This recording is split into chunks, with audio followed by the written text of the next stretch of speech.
আজকে আপনাদেরকে একদম সহজ এবং মজার দুটো রেসিপি দেখাবো। প্রথমে আমি মাছ ভেজে নিচ্ছি। আমরা তো সবসময় টাকি মাছের ভর্তা খাই। আমি কিন্তু টাকি মাছ যখন পাই তখন টাকি মাছের ভর্তা করি, আবার যে কোনো মাছই কিন্তু আমি যখন মন চায় ভর্তা করে খেয়ে ফেলি।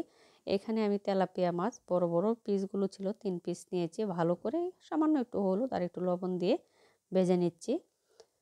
মাছটা যাতে ভালোভাবে ভাজা হয় সেভাবেই আমি সময় নিয়ে একটু ভেজে তারপর আপনার মাছটা উঠিয়ে নিচ্ছি। এর মধ্যে ওই তেলের মধ্যে আমি কয়েকটা শুকনো মরিচ আর দিয়েছি কাঁচা মরিচ। এই মরিচগুলোতে ঝাল কম, সেজন্য পরিমাণে আমি একটু বেশি দিয়েছি।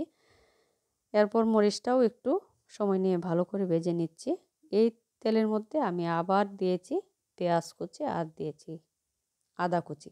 আমরা কিন্তু মাছ ভর্তাতে সবসময় আদা কুচিটা খাই।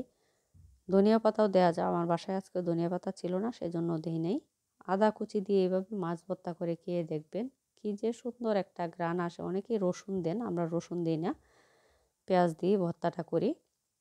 আর হালকা একটু পেঁয়াজটা কেন ভেজে নিয়েছি, কারণ ভর্তাটা শেষ হবে না খাওয়া। এটা রাতের বেলা ভর্তাটা করেছিলাম, সেজন্য হালকা একটু ভেজে নিয়েছি। আপনারা কাঁচা পেঁয়াজ দিয়েও করতে পারেন, খেতে ভালোই লাগে। আর যেহেতু ভর্তাটা থেকে যাবে সেজন্য হালকা একটু ভেজে নিয়েছি, যাতে পেঁয়াজের যে কাঁচা গন্ধটা সেটা চলে যায় আর আপনার ভর্তাটাও খেতে ভালো লাগবে। এরপর আমি রাতের বেলা পিঠা জাল দিচ্ছি। এটা কিন্তু সেম আমরা যে দুধ চিতই যেভাবে করি ঠিক সেমভাবেই এই পিঠাটা ভিজাবো আজকে আমি। এখানে দুধ দিয়েছি, প্যাকেটের যে দুধ, আর সাথে দিয়েছি গুঁড়া দুধ। গুঁড়া দুধটা দেওয়ার চেষ্টা করবেন, সুন্দর একটা ঘ্রাণ আসে। এরপর আধা ঘন্টার মতো আমি দুধটা ভালো করে জাল দিয়ে অল্প পরিমাণে একটু চিনি দিয়েছি। এটা তো তেলের পিঠা, আম্মা বাড়ি থেকে পাঠিয়েছিল পিঠাগুলো। ভাবলাম খাওয়ার পর অনেকগুলোই রয়ে গিয়েছে, এগুলো নষ্ট হয়ে যাবে, জাল দিয়ে ফেলি, আমার পিঠাগুলো একদম হালাল হয়ে যাবে। এরপর আমি পিঠাগুলো কিন্তু কাটি নাই, যেহেতু ছোটো ছোটো সাইজ ছিল। আমি পিঠাগুলো দুধের মধ্যে দিয়েছি, দিয়ে এভাবে একদম সুন্দর করে টকবক করে জালটা উঠিয়ে নিচ্ছি। খুব বেশি জাল দিলে পিঠাগুলো কিন্তু একদম গলে যাবে, যাতে পিঠাটা ভেঙে না যায় সেভাবেই আপনারা জালটা দিবেন। এরপর আমি 5 মিনিটের মতো জাল দিয়ে চুলাটা অফ করে রেখে দিয়েছি।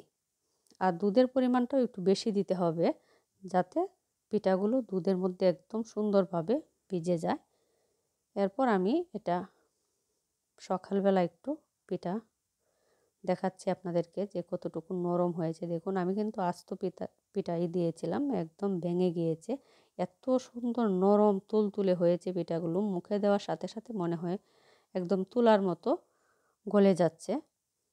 খুবই মজা। আমরা ছোটোবেলা আম্মা সবসময় কিন্তু পিঠা যখন বানাতো, গ্রামে তো সবসময় বেশি করে পিঠা বানানো হয়, 1-2 দিন খাওয়ার পরে যেগুলো থেকে